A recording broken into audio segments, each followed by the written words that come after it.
What does filmed for IMAX mean? It isn't just a movie that'll look great on IMAX's screens. It means that hiding from a sandstorm feels like fear in every flicker. And every triumph is felt in every sound wave.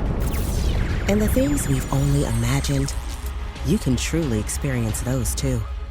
That's what filmed for IMAX means. Get tickets to experience Dune Part 2 now and IMAX's exclusive expanded aspect ratio.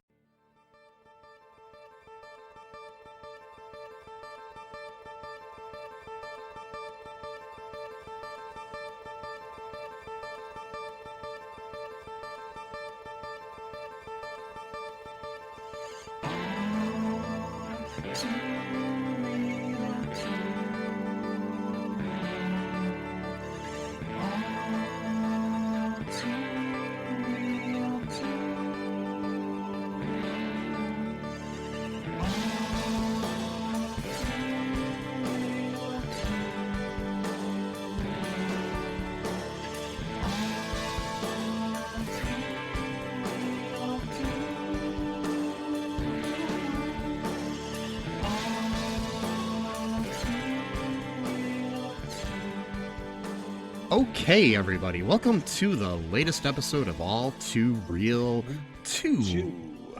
My name is Michael E. Cullen II, and with me, as always, is...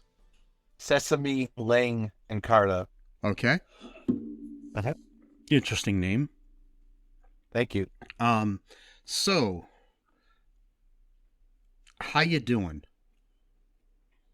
I am doing well, like a bunch of ants that have learned how to create a technocratic utopian society. You know what? What? That should be how the United States is run. Should be. Yes. Yeah. By ants. Yeah. Mm-hmm. Like ants, not like your ants. No, like not like my aunt who lives in Florida or anything, right? No, not that. Like okay. actual ants. Yeah, okay. Not my mom's sister. Just making sure. Okay. No. Well, I mean, I guess they could run the country too, but yeah, I mean, more power to her, but yeah, she's up there in age, and I don't think she'd be I don't think she's running for president anytime soon. I never know. I mean,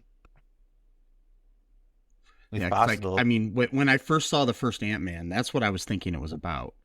It was that really? Paul Rudd was going to turn into my mom's sister, and it never happened, and I was really confused. You're like kind of disappointed a little bit. Yeah, I was like hoping I was hoping that my aunt got a job from Marvel. Yeah, and no, she didn't. I mean, that would come with a lot of perks and stuff. So yeah, because I was hoping that I'd be able to meet Paul Rudd. Right. But...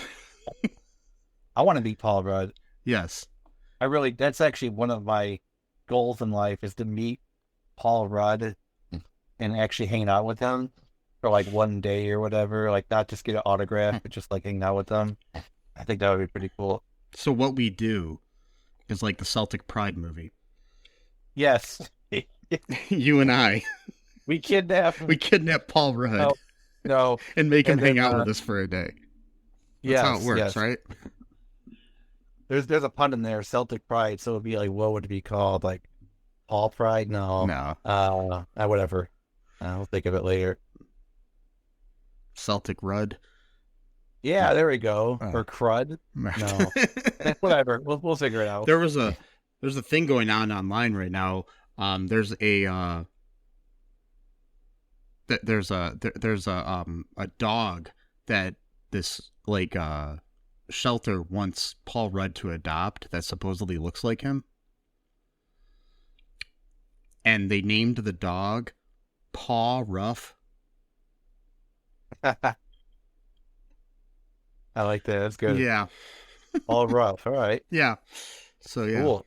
Look that up if you want to see a dog that kind of looks like Paul Rudd, but not really. Cool. Yeah. So, if you haven't gathered by the title of this episode, if you somehow just randomly tuned into our episode on your podcast player, Did have it spoiled for you like immediately? We're talking about We're talking about the new film Ant-Man and the Wasp, Quantumania. A little bit of a long title, in my opinion, but okay, And a misleading title, too, but that we'll get into right that off later. the bat, I was a little bit. The title's a little bit clunky, but okay, it's fine, whatever. Sometimes that happens. Yeah. It's a little bit misleading, too. Because it's kind of like Ant-Man and his daughter. And, oh, yeah, the Wasp is here, too. And also Michelle Pfeiffer is there. And Well, she's there more than her own daughter, who's in the title of the movie. But I guess she could be considered the Wasp as well. Well, it's kind of like a yeah. Doctor Strange in the Multiverse of Madness type of situation where, Scarlet Witch is like kind of the main character. Although I think this movie was a lot better than that one, so I'm not really comparing the quality of the film because, Yeah. I really enjoyed this movie. I liked it a lot. I found them both fun, but this one more fun. This one was... Yeah. So, initial thoughts here. And just a heads up to anybody that's listening, go see the movie before you listen to the rest of this. Because, we have not only ant-sized spoilers, but we've got, giant man spoilers. Right, yeah, so... Yeah. Just And, be careful. Yeah, and normal-sized man spoilers. Yeah, so... Yeah. So, yeah, my initial thoughts were, again, I thought it was a really fun movie. I like Paul Rudd. I think he's a very funny dude. I like the Ant-Man movies in particular because they don't, take themselves too seriously. Although with this one kind of had a more serious topic, so it kind of did veer into that a little bit, but it was still, had a sort of Ant-Man kind of comedy to it, which is, kind of why I like this particular series. Like this and the Guardians, I kind of like, it's doesn't really take themselves too seriously. Although this particular movie is very important in that it does introduce us formally into the new, I guess the new saga or the new phase. Yeah, it's the first. Well, no, it's literally the first phase 5. Yeah, Yeah, it's the first episode in phase 5. Yeah, so yeah. So, that aspect, but I had a lot of fun with this one. I'm liking that some of the newer movies aren't as long as like 2.5 hour, 2 hour, 45 minutes. Yeah. They're starting to shorten the movies a little bit, which, kind of like the whole Pete Davidson thing, looking for a short ass movie, sketch from SNL. Cause I do think for a while we're getting into some like crazy territory here where it's like, do we really need 3-hour long Marvel films? Like, it's not Citizen Kane. I mean, like, they're good, sure, but do we really need like JFK long films like over Thanos or something like that? Like, you could easily make these movies 2 hours long or even a little bit less and still we don't tell a good story, We don't really need Lord of the Rings. Right. We didn't really need those long of movies in Lord of the Rings either, but... No, we didn't. No, so I remember watching them, like, with you and, like, the other friends, and, like, we watched, like, to catch me up to speed, so we watched, like, literally one a night for, like, 3 nights straight. I'm like, okay, I'm getting exhausted. It was like a full-time job. It was getting a little bit much. I'm like, okay, we get it. But then there's the director's cuts, which are of course, those are even I think that's what we watched actually. It's maybe the director. I don't remember, but it was a while back. But yeah, I mean that's the thing I'm kind of liking now is that they're like, okay, we can cut this stuff back a little bit. We don't need to tell this deep of a story with and still make it enjoyable. So I like that. If they could do that with their TV shows, that would be great too. Because a lot of the TV shows could be a movie. They could be, yeah. So we're getting into some weird stuff. I mean, Phase 4 was kind of messy, but maybe it had to be, because if you kind of think about it, like you have Endgame, which literally is called Endgame, so that's supposed to end that whole story. So it's like, what do you do after that? Do you just keep going bigger and better? So it's like with Phase 4, I think it was kind of important to sort of like slow things down a little bit, have like individual stories, like Hawkeye, who's not like a major superhero, and tell these kind of individual stories that don't really seem like the stakes are just like completely high, like just one thing could just destroy the universe. Well, I guess Miss Marvel was kind of like that with the Jinn characters, but like, but it was still it was still a personal story. And like with Hawkeye, because you didn't have like the rest of the Avengers showing up or anything. Yeah, right. So there was, I think Phase 4 was necessary, even if it was a bit messy. It's like you couldn't just keep you couldn't just go from Thanos directly into Kane. I think that would just exhaust people, And, oh yeah.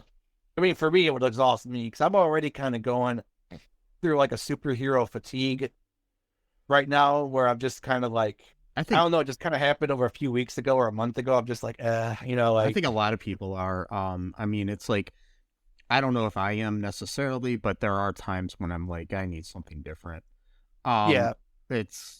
That's why I kind of like more personal stories than like, big sprawling epics too. Like, I mean my favorite recent Marvel thing when I look back at it is Miss Marvel. Yeah. Because it was a personal family story, coming of age sort of thing, which made me care about it, care about the stakes more than when you just got a bunch of people in suits that you don't really care about. Or even if you were built up to care about them, but it's like you don't have time within the movie itself to be like, oh, I really identify with that guy in the suit and not that guy in the suit. They all got suits, man. Yeah, you gotta have a suit. You gotta have it. It's like that's the number one rule. Yeah, for here, you gotta have a suit. A can you imagine three-piece just like pinstripe? Wait, no. Yeah. Well, not that kind, but like, well, you never know. Could be like that kind of suit. But like, yeah, you never notice that. Like, you don't just see like a superhero just wear like a t-shirt and like pants. Like they gotta have a suit, I mean, sometimes they do. They should make that though. They should make a superhero who just doesn't like have a suit. He's just like, well, I guess Jessica Jones and I was gonna say there have been some. Yeah, so yeah, but I mean, I really enjoyed the movie myself. Had a few issues with it overall, but nothing that totally made me dislike the movie. It was just certain writing issues, I guess I could say. This one was obviously Paul Rudd didn't have anything to do with the writing on this one. He did on the last two. So okay. Yeah. You could kind of tell, and I would have liked a little bit more story on our actual Earth as opposed to the whole movie being in the quantum realm for the most part. But that's just my own, feeling, and there's other underbaked characters that I didn't like, but other than that, I liked them. I liked the overall story. But yeah, that's just, I'm always going to find something wrong with everything. Just how I am. Well, even things I love. So yeah. When you're doing a review, you can't just keep praises on it. That's it.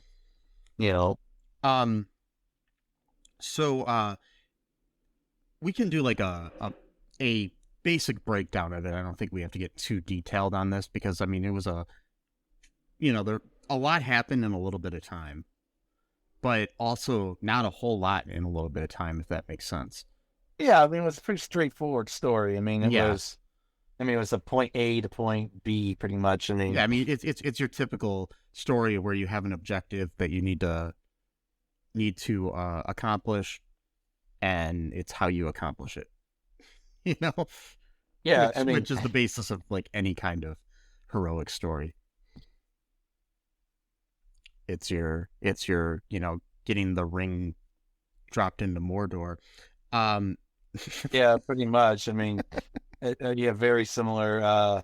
I do have some things to say about that too, that aspect to it. Yeah. Which that's one of the things I kind of had a problem with, actually. That I mean, I know a lot of stories are similar to each other, but there's like some stuff here that was like too similar to other movies I've seen. Like, Oh yeah, I'll get into that, but we'll yeah. get into that. But like, Okay, so yeah, and before we start doing this too, if you're listening to this, in case I forget after this, make sure you go to all2real2.com. Make sure you subscribe to the show, share it with your friends, download the episodes, give us a 5-star review on Apple Podcast or wherever the hell you can do it. And,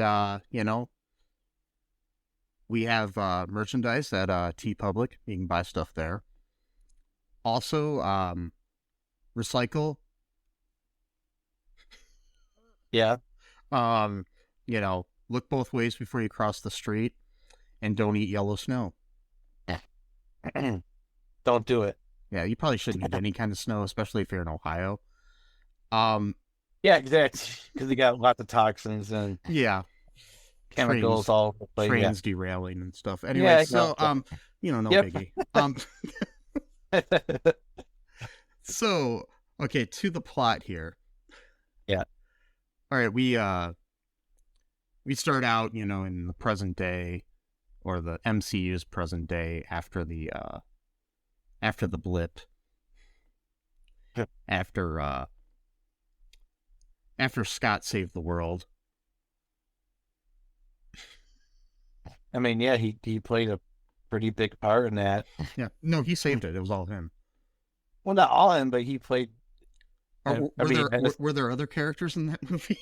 Yeah, I mean, he thinks he saved the world. A big part. Then again, a lot of it was a chance, because if the rat had not stepped on that thing, he would have stuck in there forever.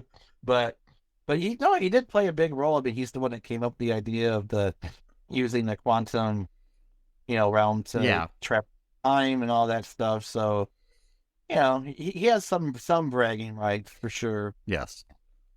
Although, a superhero shouldn't brag, but whatever. Oh, no. No. But, if you can't brag as a superhero, what else can you do? I mean, I guess true. You could be humble and yeah. Oh, anyways, Yeah. so we've got this. Okay, so things are back to normal. Cassie is now like 18. She's aged while Scott hasn't. Oh yeah. Now played by Catherine Newton, who people may know from the movie Freaky, which, if you haven't seen, I highly recommend. It's one of the best horror comedies to come out in the last decade or so. Have you seen that yet? No, I haven't seen it. I recommend it. Okay. Yeah, it's like Freaky Friday. The original title of the movie was like Freaky Friday the 13th. Okay. Yeah, it's a horror movie where her character of this kind of like teenage girl switches places with a serial killer. Oh wow. Yeah, played by Vince Vaughn. So Vince Vaughn. yeah, so it's interesting to see. It's interesting to see Vince Vaughn playing a teenage girl. Wow. Yeah, that is interesting. Yeah. So, anyways, check that out. But we're not here to talk about that. So what goes on here? Yeah, I mean, Scott is kind of just living the good life. I mean, he wrote a book and he does like readings and book signings, and he gets free coffee and food from this deli or whatever because the guy thinks he's Spider-Man. and then like he's getting high fives from kids who are fans of him, and all that stuff. And but a little bit before that, though, you had the scene where Michelle Pfeiffer's character, I said Pfeiffer on purpose, but okay, what's her? It's a joke. What's her character's name? Forgot her character's name. Janet Van Dyne. Or Janet, yeah. No, it's like a joke from Key and Peele. Where is it? it's like the two guys who are like work at the hotel and they keep talking about Batman and stuff. Eh, And they were talking about Catwoman and he kept calling her Michelle Pfeiffer. I don't know. I just thought that That's was funny. But anyway, so she's like kind of stuck in the quantum realm. It just kind of showing how she survived a little bit during this time. And then she sees like this like ship crash, and then she goes out there and she's almost killed by like some, kind of like scorpion type of thing or whatever. And then someone shoots it and saves her, and it turns out that Kane, who had like landed there, and he's like asking her like, what is this place? He has, kind of a no idea. So that's kind of like the beginning, like, so we know like, oh, she actually knew Kane. Okay, this is interesting. Yeah. And then so again, a lot of the story is actually kind of about her, not just about Scott and stuff. Actually, a lot of it's to do with her. And then then we get into like Scott's living the good life, and then he gets a call that from the county jail as he's doing one of his book readings, and his daughter was being held for like basically being in a protest or doing something, and then she ended up turns out she ended up shrinking one of the police cars with one of her, I don't know what you call it, device or whatever. And what's that thing called, where you shrink the thing? Is it you know what that is? I have no idea. I was trying to think. Oh, sorry. I don't know if you got out of the room or something. No, I'm still here. I was just trying to think about what it was called, and I couldn't think Well, of it. whatever. She shrank the police car. They knew that she did something with it, but Yeah. he's like, "Where is it? I know you did something with it or whatever." And then she puts like this little car on top of the desk. Looks like a toy car, but it's really a police car with this sirens going on. So we get into this whole thing, which that's one of the things too that kind of bothered me about this, where it's like he seemed to like know absolutely nothing what's going on in his daughter's life, which is weird because the whole point of like Endgame was that he lost all this time with his daughter and he wants to like up for it, but yet he doesn't know how many times she's been to jail in the past year or so. Like, I don't understand that, but okay. Yeah. And well, so Cassie could be keeping it from him too. True, but it just seemed like he was like, it did seem like she seemed to have a closer relationship to Hope than her own dad. Yeah, it's just, I don't know. And to Hope and Hank, basically. So yeah, it's weird. I don't know, but there's that kind of thing that just I felt kind of weird about, where it's like, how do you not like know what's going on with your daughter when like the whole point of all this was that you wanted to like spend as much time with her as possible because you lost 5 years of her life, and now he's like, seems like he's paying more attention to like his book stuff and his podcast and whatnot. It just seemed kind of weird. I don't know. Whatever. I don't know if they're just trying to create some kind of like conflict, separation, conflict. Yeah, it just seemed kind of like they were trying to find something to. I don't know. Whatever. I don't want to get too critical, but it's that a little bit. But yeah, just to kind of speed things up a little bit. Turns out that she's been studying the quantum realm with Hank, and she kind of built this thing to sort of send a signal into the quantum realm, so that way they can, learn more about it without actually having to go into it. And Janet's very upset about this because she doesn't really talk about her time in the quantum realm, and she doesn't really want, and pretty much wants the quantum realm in this world to be separated, not to have anything to do with each other. And to leave everything that happened with her in the quantum realm in the past. Yeah. I just think it's interesting because it's like been years since she's been back, but she and Hank were blipped away, right? I think all of them were except for Scott. I think Hope. Yeah. And Hope because none of them could pull at them least out. Hope and Hank were. Or was Janet there at the end too? I'm trying to remember. I thought they were all. I don't remember. Yeah. Whatever happened with Ghost? That story never got resolved. Is she still like being stuck like in the? Because they were going there to get healing particles at the end of Ant-Man 2 to help her. And then like they never explained if they did anything like even after the blip. Yeah, like did he get the healing particles when he came back 5 years later? I mean, I wish they would have at least addressed that somehow. But so for all we know, Ghost is probably still like being tortured, going back and forth, for 7 years at this point, or however long, whatever. And I like to think that she's living in a nice, nice, family home in Vermont somewhere with a I hope so. white picket fence and 2.5 kids and literally 2.5 because there's one that just keeps slipping in and out. But, I'm concerned about the 2.5, but yes, one of them's cut in half. I don't like that. That's like the whole Solomon story right there. Yeah, better cut this baby in half, and I'll know which one's the real mother when they decide not to let me do it. Oh my God! Don't kill my baby. Okay, you're the real mother. Okay, yeah, you need to get that drastic. Okay, and then whatever. Speaking of ants, it reminded me because I just thought about this a while ago when we were talking about the ant. So there's actually a story in the Quran which says that Solomon could communicate with different creatures, and one of the creatures was that he could talk to ants. I'm like, holy shit! So like we got like a pre-Ant-Man here. Like, we call him a Solomant, if you will. No, it's stupid. Sorry, that title's a little antiquated. It is. Yeah, antiquated. Yeah. Yeah. So yeah, they, of course, Cassie ends up accidentally sending a signal, and then, they get sucked into the quantum realm, and that's where the rest of the movie takes place, basically. Yes, basically this is the plot of Horton Hears a Who, and wait, no. Because that's where it takes place, right, in Whoville.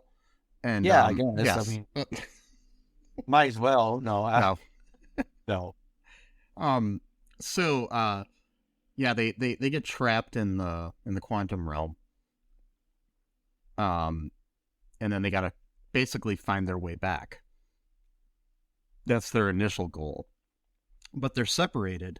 Scott and Cassie are separated from Hank, Hope, and Janet. So we gotta reunite our heroes and then get them back, Yeah, one of those stories. So that's why I say, because then we tend to have two different movies happening for a little bit there. And I do like the thing about this movie where Hank is kind of taking a back seat in a little bit as opposed to what he had in the previous movies. Yeah. And we got more Janet.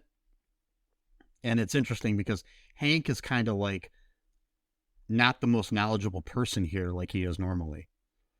So we have this thing where he's kind of walking around and being like, hey, that guy looks like a broccoli. Right. Stuff right, like yeah, that. Exactly. Yeah. Excuse me, folks, if I keep hitting my microphone by mistake. There we go. Okay, I'm going to move out of the way. I'm not used to this new microphone. Sounds pretty cool. It sounds like a xylophone for a second. Yeah. Okay, so then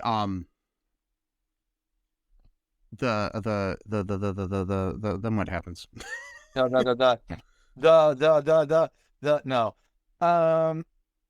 So yeah, there's like two separate stories going on at once.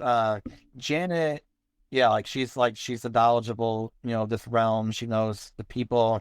She actually has like connections with different, groups and knows like who to contact. Because she lived there for 30 years. So, and this is one of the things that I'm kind of critical of, but at the same time, I liked it. It had a very Star Wars feel to it. Oh, like yeah, this was definitely Peyton Reed's like Star Wars movie. He wanted to make a Star Wars movie, and this is what he did. He did direct a couple episodes of, I think, The Mandalorian. So he has kind of been part of the, he's directed all three of these Ant-Man movies. So yeah. Okay. Yeah.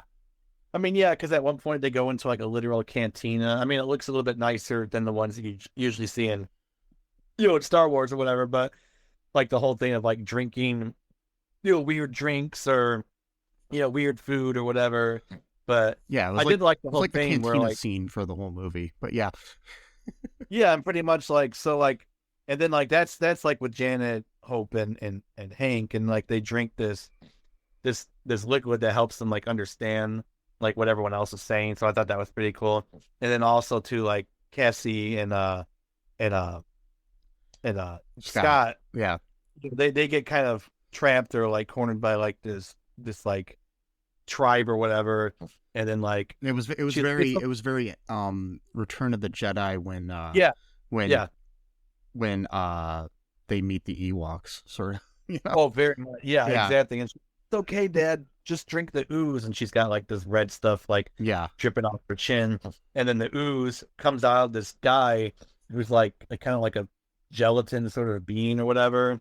And then it's, that allows you to be able to be on. Veb is his name. He's a slime-like creature that lives in the quantum realm.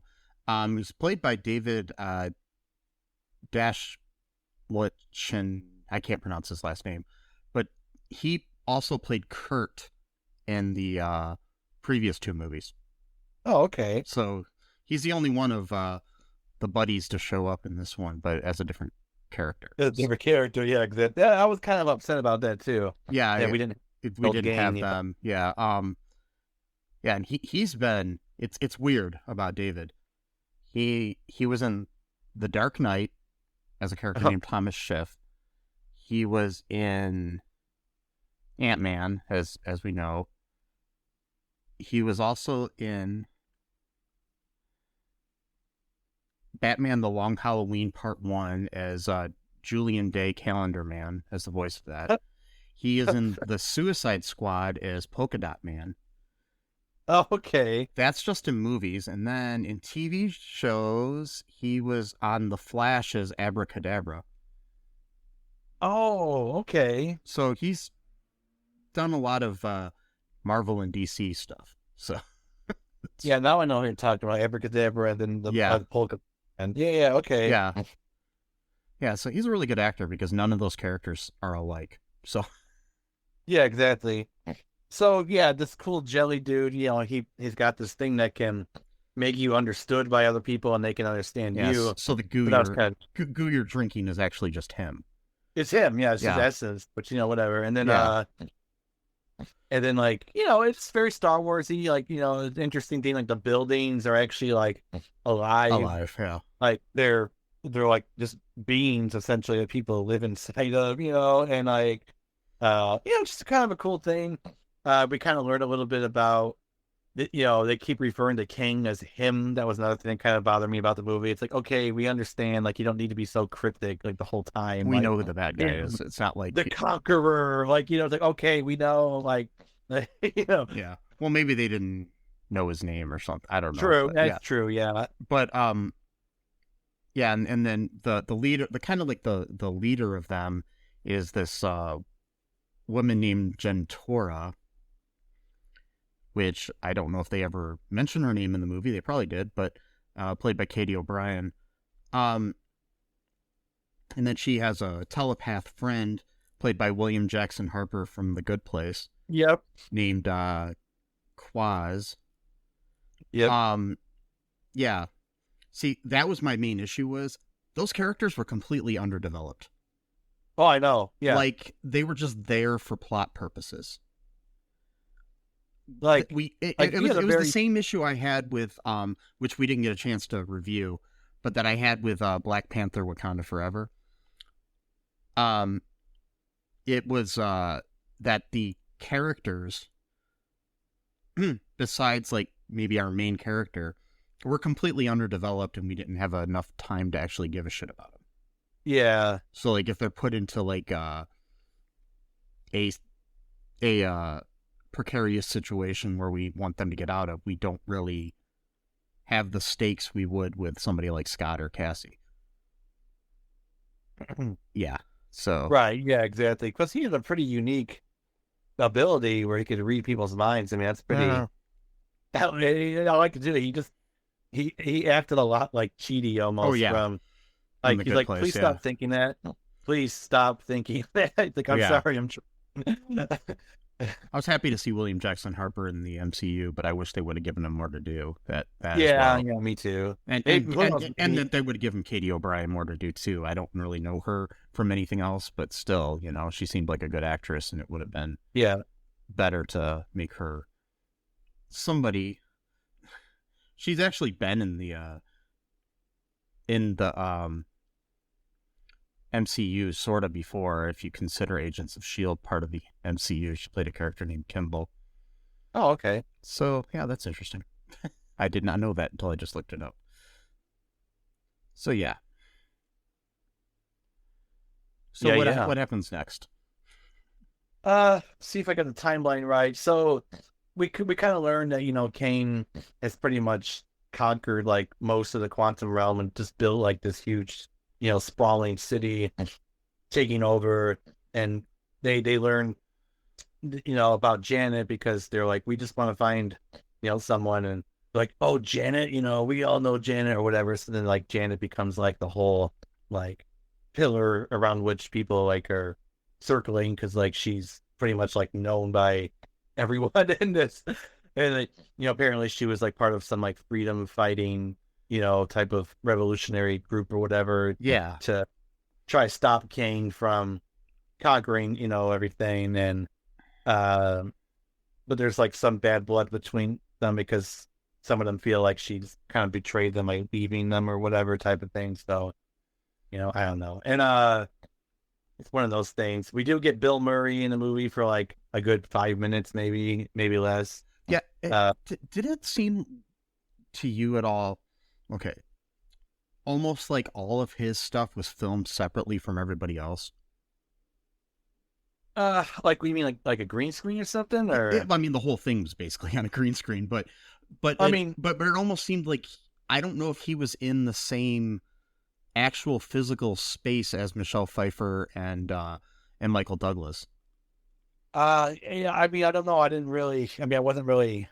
Yeah, like it's just what it seemed like to me. I don't know. I mean, it wouldn't surprise me if we find out like later in a behind the scenes, feature of it that that's what happened. Right. Yeah.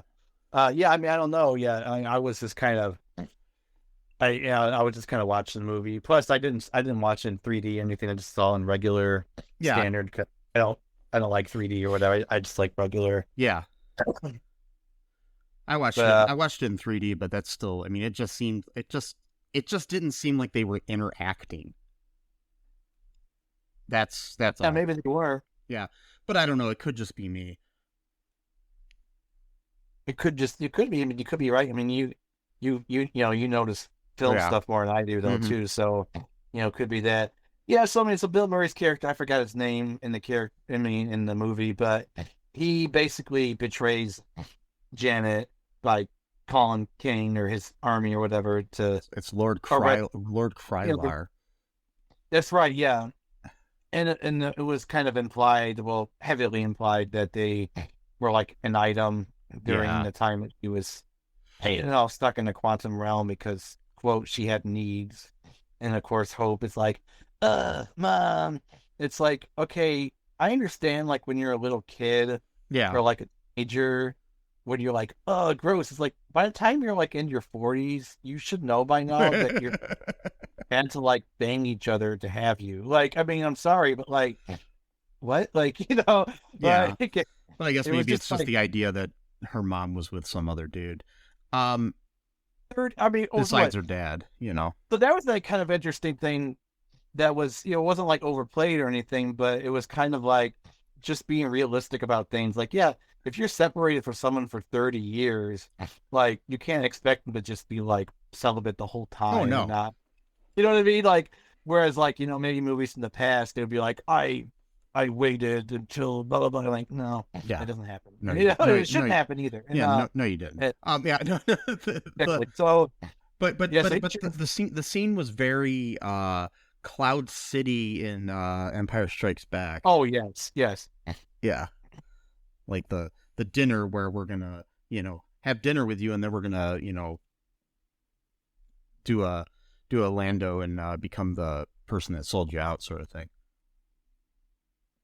I mean, yeah, literally. I mean, like, Yeah. because they were like up in the clouds, or not maybe up in the clouds, but they're up high, Yeah. and a spaceship literally comes down, with the soldiers to, arrest them or whatever. And like, I don't know, it's just like, I mean, it's not bad. It's just it's very No. Star Wars-esque, Yeah, and and I mean that thing, that the betrayal of an old friend is like a tried and true thing from ancient Greek until now, so it's not like yeah, yeah, it's not a new yeah. plot, device, but yeah, I'm trying to remember what else happens. I know that Kane ends up kidnapping or arresting Cassie and Scott at one point, Yeah, and then he finds them yeah, and basically captures them.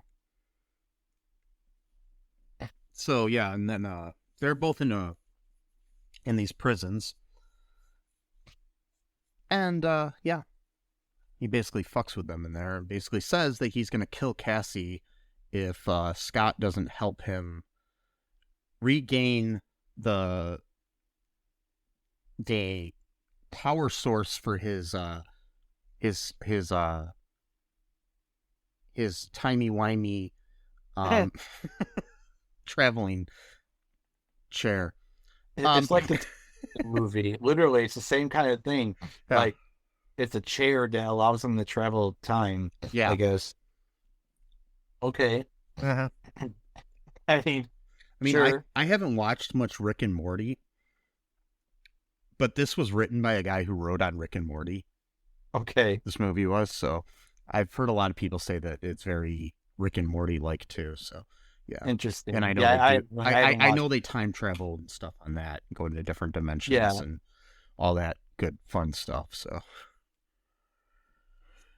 I could see where that might come into play.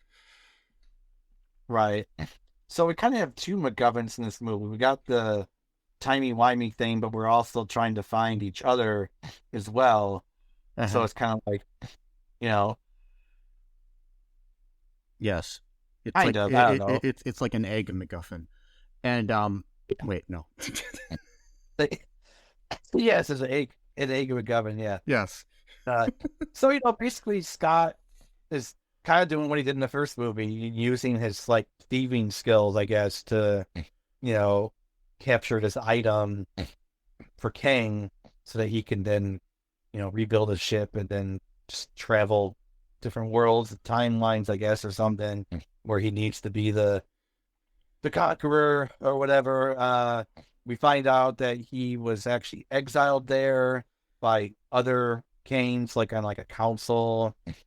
I guess like the uppermost top Kanes who were like the most intelligent or powerful or whatever. They exiled him to the quantum realm because he was going around killing bunches of people.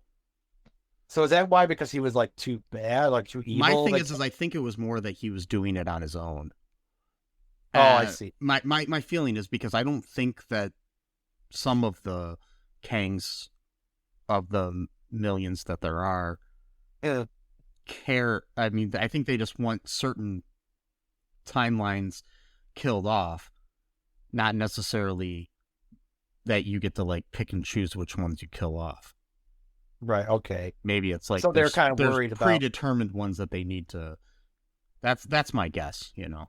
For future. So basically, based on like Loki and stuff. So right. Yeah. So basically, they're kind of worried about competition, essentially, of him trying to be the one and only Kane kind of thing or whatever. Yeah. That makes sense. Yeah, because the only good Kane we know is He Who Remains, which of course Sylvie killed at the end of Loki season 1. So, which is kind of what started this whole thing. And he's kind of good. It just depends. Well, he's good. Well, it's like he did what was necessary, unfortunately, which is, it took people's freedom away, but without that, it would just be millions of Kanes just running amok, So yeah, I guess it's all like a perspective sort of thing with him, what I mean? It's a perspective. Like, okay, so I guess I would describe He Who Remains as doing a morally questionable thing because he feels it's the good for everyone. Yeah. Whereas the other Kanes just are obsessed with personal power and they still do evil things. So it's like doing something bad because you think it's actually for the good versus doing something bad and you know it's bad, but you like And the fact that it's bad. The thing I'm trying to figure out too is like, because like in the time variance authority there, like time is kind of at a different rate, so it's like he who remains is supposedly the last Kang.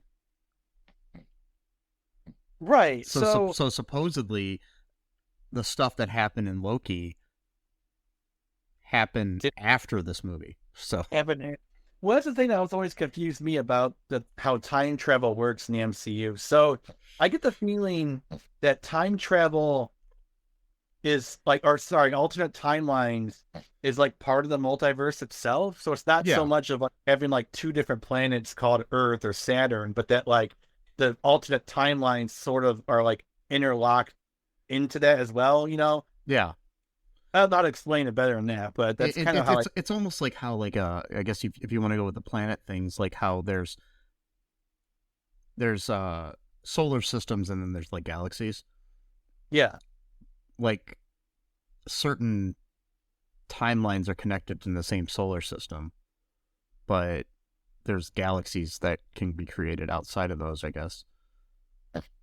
I don't know. Yeah, exactly. Yep. Oh, I mean, what else happens? Yeah, he's got to threaten to kill Cassie and make Scott have to watch it over and over in a time loop until he pretty much goes insane or whatever. Yeah.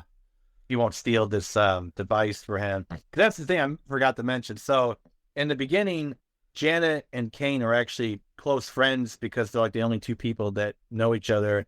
And she's helping him build his machine back up because he says that he'll take her back to her timeline or her home or whatever. But then when she touches his machine, which I didn't really quite understand, she like has all the memories of him and his conquering, which then realizes that he's like a bad dude, so she doesn't want to help him anymore. So then she like embiggens his time thing to like way larger, whatever. Embiggen. No, I like that word. That's why I'm laughing. That's a Flash reference, or also Legends of Tomorrow reference as well with Adam, Atom, Adam, which is pretty much DC's version of Ant-Man, essentially. Kind of, well, not totally because he doesn't talk to ants, but like but embiggen. And so she embiggens the circular whatever, the Mobius kind of thing, or it did look a little bit like the Mobius thing that Iron Man or Tony Stark did with his computer simulation, kind of, to me, that kind of design, you know. That's how he discovered time travel through his computer, whatever it was. There's also some theories too that Kane had even orchestrated stuff in Endgame and all this stuff too. Like he orchestrated Tony to quote discover time travel, you know. So all this has been orchestrated by Kane this whole time. Like Thanos, all this stuff. Like all these people thought that they were doing things on their own, but this was like a predetermined thing that Kane had just set basically in motion. Like all people are just puppets that they're controlling. Pretty much. I mean, that's kind of what they're going. I hope they go with the route, because we're going to get the Young Avengers at some point, and in one of those iterations, you actually have, because in one of the stories, Kang is actually a very distant descendant of Mr. Fantastic. I forgot his real name. And Reed Richards. Yeah, Reed Richards, and that he discovers at one point that he's destined to become Kang the Conqueror. So then he tries to then go back in time to prevent that from happening. So then he joins the Young Avengers, I think. So maybe we'll have a little, I don't know. Yeah, who knows? But Kang's like basically real name is Nathaniel Richards. Right, Nathaniel. Yeah. And he's a descendant of Reed Richards. Yeah. And you know, I mean, they'll probably like, well, how can it happen if he's black? I'm like, okay, but like 3,000 years in the future, I mean, all you have to have is like two ancestors who are black, and you'll end up looking like, you know what I mean? Like, so that is if they when they introduce Reed Richards again, because the one we saw that John Krasinski played, isn't necessarily the one we're going to have in our movies. So, but even if it was, it could be, because we're talking like 3,000 years in the future. Yeah. I mean, like my ancestors 3,000 years ago were probably like Middle Eastern or something, you know? So like, you know what I mean? Like just because this dude from like 3,000 years ago looks a certain way, which I don't know. That might just be fan service, having him play Reed Richards because people were like begging. Oh yeah, to that's have... what it was. I mean, Yeah. and there's no like real statements from Kevin Feige or anything that they're not going to recast him, because they're actually talk about there's been various people that have been suggested to be the new Reed Richards, including my favorite is I think Penn Badgley should play him, but that's just me. Who's that? I don't think I know that person. I don't know his name at least. Penn Badgley, he stars on the TV show You. Oh, okay. On Netflix. He's also a Baha'i. That dude. Okay. Yeah. All right. I think he should be Reed Richards. That would be like, yeah. That would be really interesting. Yeah. You call him Baha'i Richard. That doesn't make sense. But Baha'i the Conqueror. Nah, that sounds stupid. Yeah. Anyway. But anyway, so I'm kind of lost here for what happens. Yeah. So basically, I mean, it boils down to what we've got going on here is that the Langs are taken to Kang, who demands that Scott helps get his power core, that's what that's called, back, or else he will kill Cassie. Scott is taken to the core's location and shrinks down. He is nearly drowned in a sea of variants of himself. But at the same time, Hope and the gang are coming from the other direction into this center of this thing. And then Hope flies in there, arrives, and she basically helps Scott acquire the power core. Kang, of course, being an asshole, doesn't release Cassie, and he captures Janet, destroying her ship with Hank on it, so we think Hank's dead. Yeah.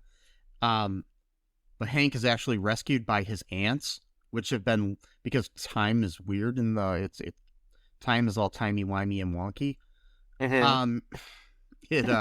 The ants have been there for thousands of years, and now are like these advanced ants.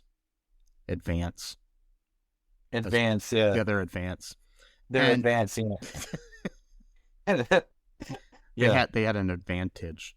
And they did. They worked for Bob Vance Refrigeration. No, anyway, well, no. Yeah, exactly. Yes. I need help. They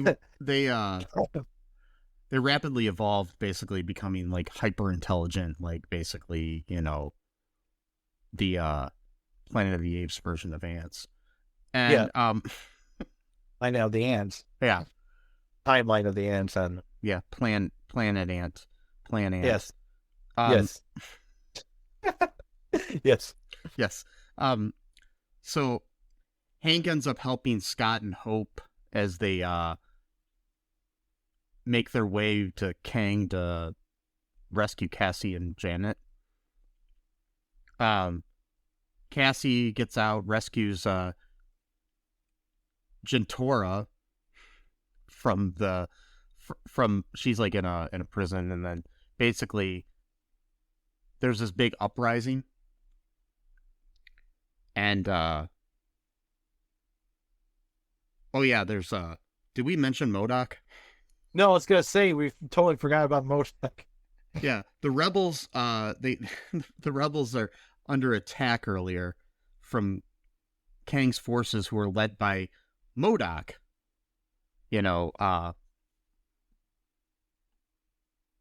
Which means machine only designed. What was it? Yeah, machine. No, mechanized organism designed only for killing. That's right. Yes. So, yeah, we learn that MODOK is actually Darren Cross from the first movie. AKA Yellow Jacket. Yeah. So, because he survived when Scott shrank him down, and he was inside the quantum realm, I guess. So I guess, yeah. I mean, yeah, I don't understand. and they how that saved happened. him, and he became this MODOK, the craziest looking fucker ever. Like its face was like just stretched out like a bad Yeah, image where you just kind of Yeah. stretch it too much, you know. like a That bad was funny, bad though. That's why facelift or something. Yeah, that's what I liked about it. That was just so Oh, yeah. like not even good looking. Like it just looks so stupid. and, I mean, like, MODOK is a character in the comics, but he's not Darren Cross in the comics. Oh, so, okay. yeah, it's just, wow. and I think he actually exists in the real world and not in quantum realm. So it's Oh, like, okay. yeah, in the comics. And I mean, there was kinda a look- short-lived MODOK animated series with Patton Oswalt voicing him. Okay. So Wow. yeah, on Hulu. I watched an episode or so. It was actually kind of funny. Oh, okay. But anyways, Cassie basically ends up appealing to Cross, to MODOK, and convinces him to turn sides and fight Kang. Though Yeah. this ends up costing him his life at the end. But at least he died of an Avenger. That's what he thinks. Like, Yeah. like he's so full of himself. He's like, I always thought of you like a brother, Scott. He's like, you did? Like, why? It's like seriously, they weren't even friends. Then It's like we he's knew like, each other for like one day. I know. And he's like, oh, like We knew- at least I died in Avenger, and he's Yeah. like, yeah, you're in. Yeah. I like that. It's like we knew each other for less than a week, and somehow I know. It's just You're like brothers. so weird. I know. It's just crazy. It's probably because it's like lost his mind from being down there. Like yeah, Cassie literally convinces him to do that by saying, it's never too late to stop being a dick. yeah. It's true. It's good. It's good life advice. I got that tattooed on my back, and There's never too late to stop being a dick. And then, yeah, I can't believe we almost forgot completely to talk about him. Like, oh I yeah, I mean, know. it's funny. He only had like 7 minutes of screen time, but you know, Yeah, but it's still enough. yeah. So basically what ends up happening is that Janet fixes the power core, and after the big uprising that basically, takes on Kang and everything. Basically, the rise of the Skywalker, and the whole cavalry shows up, and Yeah. oh, that whole thing. I was almost amazed that at one point, like Kang was like, "Who are you?" and Scott was like, "My name is Scott Skywalker." You know, like, That was in the deleted scenes. oh, okay, Yeah. gotcha. Yeah, I mean, you could also say like MODOK laying down on the ground was very like Anakin dying at the end of Jedi. Yes. And I wouldn't put him on the same level as Darth Vader, but No. because he's like a goofy little dude. Yeah. But yeah, so Janet fixes the power core. And then everyone but Scott goes through the portal back home. oh yeah, that's right. Kang, does the whole, thing where like the typical horror movie thing where you think the bad guy's dead, but he's not. Ow! There's like a million ants swarmed him who are like human size or even bigger, and then somehow he survived the attack. Okay, Yeah, sure. and so basically Kang attacks Scott, nearly beating him into submission, but Hope returns, and together with Scott, they destroy the power cord and knock Kang into it, causing him to be pulled into oblivion. So who knows where he is. I'm not sure where Oblivion is, but I hear that they have good school districts. Yeah, they're pretty decent. I don't know. The No. Yeah. Yeah. Public transportation is not the greatest though, but it's, No, but yeah, whatever. They have vegetarian issues and yeah. allocate. Mhm. But so Cassie ends up reopening the portal, and on her end, and Scott and Hope return home. And then Scott goes back to being happy and resuming his life, and he's having a birthday party for Cassie, even though it's not her birthday. And he's like thinking out loud, doing his like narration out loud, and he's like, yeah, we won, right? Yeah. Right. He's questioning things. Yeah, which I like. It's like he doesn't know if they won. So yeah, like see, at first I was like, you can't just resolve the movie that cleanly. No. Like, oh right, they all make it back, and because at first I was thinking Scott was just gonna get trapped there and basically live in the quantum realm. Yeah. And then Hope came up. I'm like, okay, maybe it's both of them. And it's like, oh no, we're back. Everyone gets to go home. Like, oh yay! I'm like, that seems too convenient for like a Marvel too movie, clean. And... Yeah. So then, but basically he ends up. He's basically thinking that something terrible is coming, which setting up the whole quantum mania, and that thing, or the Kang Dynasty, which is literally what movie's titled coming out. He's literally called Avengers: The Kang Dynasty. Yeah, and we have a mid-credit scene after that, where we meet a bunch of various variants of Kang. They discuss the Conqueror's death and plan their uprising, and they're concerned by the increasing interest of the multiverse by the heroes of Earth 616. And so they're like, these fuckers are getting too curious, Right. Like, no, they know too much. So that's what I'm wondering about. So I'm wondering, like, with the new big baddie, if it's not going to be a thing where it's like you're fighting Thanos, like it's more of like they might kill one Kang and then another one shows up, so you're not really actually fighting against like the same guy. You know what I mean? And Jonathan Majors is an awesome actor, and he's playing. He's playing each of them differently. But the issue I have with that is you're not really connecting to the bad guy.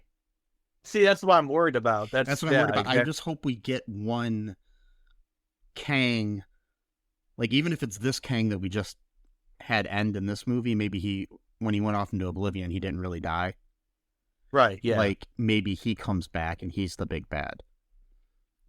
Or that's something, or somebody that we can hang our hat on, that we can, because I mean it's like I don't know. In a series like this where you're gonna set up a whole big bad, it's different than like a James Bond franchise where you can have a different villain in each movie.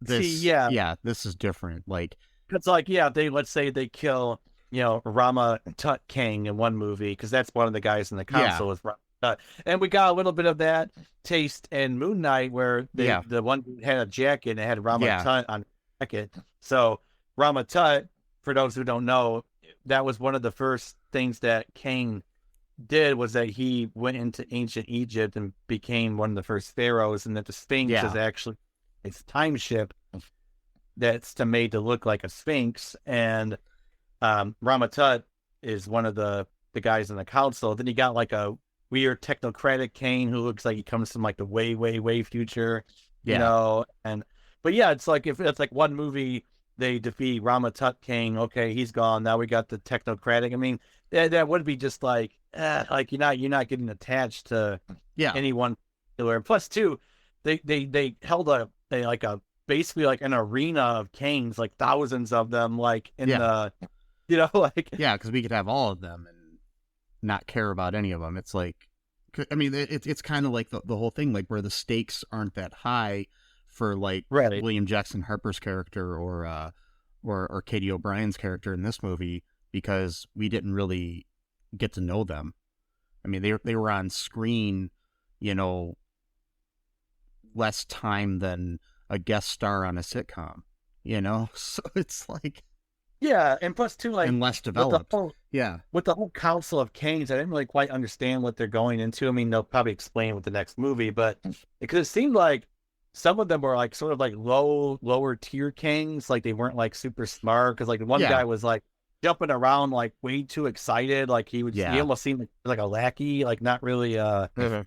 like a super smart version of himself. You know what I mean? So I mean, it's they're like, all going why? to be different. I mean, I think that it's Well, like true, anything. but it's just Yeah. why would they need that guy to help them when he doesn't seem like he's really all that? Well, it just seems like they brought them all there just to, you know, It's just like, yeah, just exactly. because it's like, oh, you got an invite because you know, it's kind of like when you invite that weird cousin of yours to your family reunion that you don't want to, you know, invite, True. but he's still family, so you got to invite him. You got to invite. Yeah. I'm probably that cousin I mean, anyway. me But too. That's who probably I am. But anyways, but I thought the Aldi Kings were supposed to be smart. Maybe I was mistaken. No, I don't think so. I think some of them aren't. So, Okay. Yeah.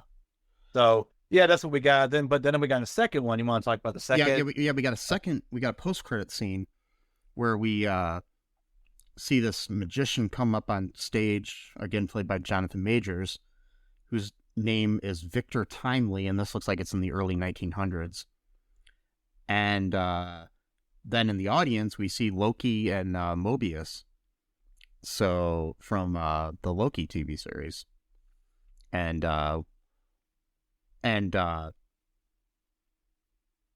Mobius says to Loki, he says, "Are you sure that's him?" Yeah, and so they're basically like, yeah, it's, you know, and it's like he doesn't look that threatening. Right. Yeah, He's like, oh, here's. And Victor Timely is a character in the comics as well. Oh, interesting. Timely, a good. Yeah, and the name of it's interesting because the name of Marvel Comics before it was Marvel Comics was Timely Comics. Interesting. Yeah. And plus, too, the name Victor, so it means you're victorious, timely, so Victor over time. Yeah. You know, that's and that's what he's talking about on stage too, is about how time is like, you know, right, really valuable important and valuable and very important, and so, you know, and that's what's going to be very important in the future, and it's going to be a way to kind of like reset some things, I'm sure, in the future of the MCU. Oh yeah, kind of like what they're doing over on in the DC side with the new Flash movie, which I won't see. The DCU or DCEU. Why is it's DCU now. Okay. It used to be DCEU because it was the E stand? Extended Universe. Oh, okay, all right. Yeah, but now it's just Universe. See, I'm starting to wonder if the DCU is kind of maybe replace, because Marvel's been ascended for a long time, so I'm starting to wonder if DC's going to kind of, because for a while DC was like struggled real hard to make a movie that was kind of good. It's going to be hard to tell. I mean, they just got to make some good movies for it to happen. I mean, The Flash looks really good, but the whole Ezra of it all, I don't really know if I want to. Yeah, I don't want to plop my money down at the AMC to see that, you know. So exactly. Yeah, the shitty AMC theater. Yeah, where they want to now charge you extra to get better seats. It's yeah, like, guys know you're losing when you're gonna try that. Yeah. Like, more money to see a kidnapper on screen. No, it's so fucked up. Yeah. Like summer of 2021, a stock price for AMC maxed out at about $72 per share. Of course, a lot of that had to do with stock manipulation of like regular. But now it's down to like $6 a share. So it's like that's bad. That's bad. Uh-huh. That's really, really bad for $6. That's like a penny it's stock. Like now let's start charging people for things that used to be free. It's the whole Elon Musk Twitter of it all. Like let's charge. Well, now Meta's doing it too, and now Meta might be doing that too with the verification stuff. So it's I didn't like the fact too that you have to like order seats anyway. Like, why can't I just buy a ticket and sit where I want? I don't like that I have to even choose a seat anymore. But now they're like, okay, now you got to do that. Now we're gonna make you charge you extra for a good seat. I'm like, I mean, not all theaters make you choose the seat. It's usually just based on the movie and the theater. Okay, it's like I didn't have to choose my seat for when I went to see Ant-Man. Okay, which I saw with my father, which was good. It was his first MCU movie that he ever saw in theaters. Okay, that's cool. Which was really cool. He enjoyed it. The first MCU movie we watched all the way through was the first Ant-Man. Okay. Just days before, and then we watched the second one, and then I took him to see the third. So, Okay. yeah. Cool. So that was fun. I enjoyed going with him. So, yeah. Yeah. But yeah, and I got to sit. We're in the nice, like the theater that I go to. The seats are pretty horrible in most of the auditoriums. Hey. But there's one nice theater in there, and luckily that was where they were showing it. So Yeah. yeah, Wow. with the slightly comfier seats, which are basically like the normal seats in like other theater chains, Like Cinemark or whatever. Yeah. Yeah, it's like the normal seats in those theaters are their fancy seats. So Wow. Yeah. That's yeah, sad. I mean, the only way to make some of the seats in these theaters, and I'm hoping AMC's listening, you got to fucking step up your game here. Yeah. Yeah. Totally. If you want to charge people for where they're sitting, the only way that these seats could have been worse is like if they were some rusty old like folding chair or something. You know, that's the Like only a way they'd be makeshift like cinema. less comfortable. Yeah. Yeah. Like a makeshift cinema where they just got like a big screen and they just put some chairs, Yeah. out or whatever. Yeah. Like with a rusty piece of metal sticking in your ass the whole time. That would be the only way that would be less comfortable. Wow. Yeah. But anyways, it'll be interesting to see where this saga is going here in the MCU. I hope they stick the landing better with some of the movies. I mean, I don't understand why critics hated this movie for some reason. It seems. See, I didn't really read any reviews, but I did hear that. Yeah, there was. I didn't really read many either because I don't really like to read reviews anyways lately. I mean, Yeah. there are certain critics that I like their reviews and I will read them like usually after I see a movie. But, Oh yeah, of course. It's just this for some odd reason Rotten Tomatoes score was really low. It was like lower than Eternals. Really? Yeah. That's surprising. Eternals was kind of weird. I mean, it was good, but I mean, the thing is both of those movies I think were a lot better than what critics gave them credit for. yeah. Eternals had a lot of issues, but it could have been better. Yeah. It could have been better, but it wasn't like the worst movie ever made, like people were Right. trying Yeah, to say. exactly. And then when this gets lower Rotten Tomatoes score, it's like, okay, why? See, I wonder if it's like superhero fatigue. I think it is because Projecting that onto the movie, it's hard. It's hard to beat that like feeling we had when we saw Endgame right? in theaters, like that. It's hard. It's like I mean, I've never done drugs, but it's like trying to recapture that first time you snort cocaine or something. You know what I mean? You can't. Yeah, it's just that movie, Yeah. that experience was so built up for 11 years. So, Yeah, and, the Iron Man movie came out in 20. and when you're going back, like I mean, because honestly, if you take Quantumania and compare it to some of the early, like MCU movies, it holds up compared to like I don't know, like Iron Man 3 or other ones. You know what I mean? It's like or like the first and second Thor movies, which Yeah. were okay. yeah, it's hard to people look at those things with like rose-colored glasses. It's kind of like when people are like, "Oh, you're ruining my childhood by making Masters of the Universe now." Oh God. Yeah. Yeah, exactly. But then if you actually go back and watch the original He-Man and the Masters of the Universe, you're like, "Wow, this is what people are willing to die on their sword for, on their Yes, on their exactly. powered sword for." Yeah, they're But, sorry. but yeah, it's Yeah, exactly. yeah. It's Oh, like, I mean, man. it's a lot of things. It's like, it's kind of like, you haven't eaten at this restaurant in a while, and then you go back and eat there, and you're like, this wasn't as good as I remember. Right. Yeah. But it is what it is, and it's a fun movie. Very flawed, I'll admit. It could have been a lot better, but it wasn't like the worst movie I've ever seen, and it was better than a lot of other like superhero movies I have seen. So I mean, even for last year, like it's way better than Thor: Love and Thunder. yeah, which was way too goofy for its own good. I mean, I think it was better than like if we go to like DC movies that we want to compare like two different franchises. Oh yeah, it like was, Suicide Squad, the first, not yeah, the like Suicide. the first Suicide Squad, or like I tried to watch Aquaman the other day and I couldn't make it that far through. Oh really? So, I'd never seen it. no, I mean I'll probably eventually finish it, but it just wasn't doing it for me. So yeah, it's like better than those movies in my opinion so far.